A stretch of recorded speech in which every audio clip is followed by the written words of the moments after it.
ಇದರಲ್ಲಿ ಯಾವುದೇ ಮಧ್ಯವರ್ತಿ ಹಾವಳಿಲ್ಲ. ಇಲ್ಲಿಯವರೆಗೆ ಗೃಹಲಕ್ಷ್ಮಿ ಯೋಜನೆ ಪ್ರಾರಂಭ ಆಗಿ ಇಲ್ಲಿಯವರೆಗೆ ಇವತ್ತಿನವರೆಗೆ 23 ಕಂತುಗಳು ಹೋಗಿದ್ದಾರೆ. 24ನೇ ಕಂತನ್ನು ಕೂಡ ಮೊನ್ನೆ ನಾವು ಶುಕ್ರವಾರದಿಂದ ನಾವು ಬಿಡುಗಡೆ ಮಾಡಿದ್ದೀವಿ. ಬೆನಿಫಿಷಿಯರಿಗೆ ಅಂತ ಗೃಹಲಕ್ಷ್ಮಿಗಳಿಗೆ ಇನ್ನೊಂದು 3-4 ದಿನದಲ್ಲಿ ಕ್ರೆಡಿಟ್ ಆಗುತ್ತೆ. ಅವ್ರು ಪದೇ ಫೆಬ್ರವರಿ ಮಾರ್ಚ್ ಅಂತ ಕೇಳ್ತಾ ಇದ್ದಾರೆ.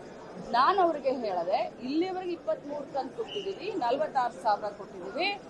ಆ ಫೆಬ್ರವರಿ ಮಾರ್ಚ್ ಕಂತು ಬಿಡುಗಡೆ ಆಗಲಿಲ್ಲ ಅಂತಂದ್ರೆ ಮಾನ್ಯ ಫೈನಾನ್ಸ್ ಮಿನಿಸ್ಟರ್ CM ಅವರು ಇದ್ದಾರೆ, ಅವ್ರ ಹತ್ರ ಮಾತಾಡ್ತೀವಿ. ಅವರು ಕೂಡ ಹೇಳಿದ್ದಾರೆ ಅದು ಬಿಡುಗಡೆ ಆಗಿಲ್ಲ ಅಂದ್ರೆ ಇಮಿಡಿಯೇಟ್ ಹಾಕ್ತೀವಿ ಅಂತ. ಬಟ್ ಒಂದ್ ಮಾತನ್ನ ಹೇಳಲಿಕ್ಕೆ ಬಯಸ್ತೇನೆ, ಗೃಹಲಕ್ಷ್ಮಿಯನ್ನ ಹಾದಿಯಲ್ಲಿ ಬೀದಿಯಲ್ಲಿ ವಿರೋಧ ಮಾಡಿದಂಥವ್ರು ಬಿಜೆಪಿಯವರು.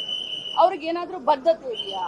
ಇವತ್ತು ನೋಡಿದ್ರೆ ಗೃಹಲಕ್ಷ್ಮಿಯರ ಬಗ್ಗೆ ಅಚಾನಕ್ಕಾಗಿ ಕಾಳಜಿ ಅವರಲ್ಲಿ ಕಂಡು ಬರ್ತಾ ಇದೆ. ಯಾಕೆ? ಗೃಹಲಕ್ಷ್ಮಿ ಯೋಜನೆ ಅಷ್ಟೊಂದು ಜನಪ್ರಿಯ ಆಗಿದ್ದಕ್ಕೆ, ಯಶಸ್ವಿ ಆಗ್ಲಿಕ್ಕೆ ಅದನ್ನ ನೋಡ್ಲಿಕ್ಕೆ ಆಗ್ತಾ ಇಲ್ಲ. ಏನಾದ್ರೂ ಮಾಡಿ ಗೃಹಲಕ್ಷ್ಮಿಯ ಒಂದು ಯಶಸ್ಸನ್ನ ಏನಾದ್ರೂ ಒಂದು ಮಸಿ ಬಳಿಬೇಕು ಅನ್ನೋಂಥ ಒಂದೇ ಒಂದು ಉದ್ದೇಶದಿಂದ ಇವತ್ತು ಯಾವ ಕಾರಣಕ್ಕೆ ಇಷ್ಟೊಂದು ಪ್ರೀತಿ ಬಂತು ಇವ್ರಿಗೆ ಗೃಹಲಕ್ಷ್ಮಿಯ ಮೇಲೆ? ಹಾದಿಯಲ್ಲಿ ಬೀದಿಯಲ್ಲಿ ಜಗಳ ಮಾಡ್ಕೊಂಡು ಹೋಗುವಂತವ್ರಿಗೆ. ಸೊ ಅದಕ್ಕೋಸ್ಕರ ಅಷ್ಟು ಮಾಡಿದ್ರು. ಆಯ್ತು, ಸದನವನ್ನಂತರೂ ನಾನು ದಾರಿ ತಪ್ಪಿಸುವಂತ ಕೆಲಸ ಮಾಡಲ್ಲ.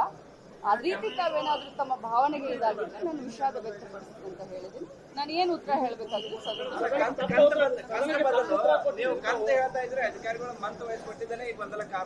ಇಲ್ಲ, ಖಂಡಿತ ಇಲ್ಲ. ನಾವು ಕಂತು ಅಂತ ಹೇಳ್ತೀವಿ. ನಾವ್ ಯಾವತ್ತಿದ್ರು ಕೂಡ ನೀವು ನನ್ನ ಎಲ್ಲ ಸ್ಟೇಟ್ಮೆಂಟ್ಗಳನ್ನ ನೋಡಿ ಡೆಬಿಟ್ ಕ್ರೆಡಿಟ್ ಇರುತ್ತೆ.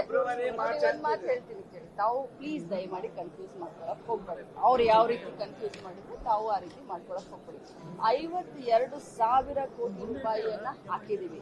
ಒಂದಲ್ಲ, ಎರಡಲ್ಲ, ಮೂರಲ್ಲ, ನಾಲ್ಕಲ್ಲ, 52,000 ಕೋಟಿ 614 ಹಾಕಿದಾಗ ನಮಗೆ 2 ತಿಂಗಳದ್ದು ಹಾಕ್ಲಿಕ್ಕೆ ನಮ್ಗೆ ಬದ್ಧತೆ ಇಲ್ವಾ? ಖಂಡಿತ ಇದೆ. ಈಗ 2 ತಿಂಗಳದ್ದು ಬಾಕಿ ಇದೆಯಾ? 3 ತಿಂಗಳದ್ದು ಬಾಕಿ ಇದೆಯಾ? ಇದು ನಿರಂತರವಾಗಿ ನಡೀತಾ ಇರೋದು. ಇನ್ನೊಂದು ತಮ್ಮ ಗಮನಕ್ಕೆ ತರಲಿಕ್ಕೆ ಬಯಸ್ತೇನೆ, ಗೃಹಲಕ್ಷ್ಮಿಯ ರಿಜಿಸ್ಟ್ರೇಷನ್ ನಮಗೇನಾದ್ರೂ ಬದ್ಧತೆ ಇಲ್ಲ ಅಂತಂದ್ರೆ ರಿಜಿಸ್ಟ್ರೇಷನ್ ದಿನಾಂಕವನ್ನ ನಾವು ಕಟ್ ಆಫ್ ಮಾಡ್ತಾ ಇದ್ವಿ.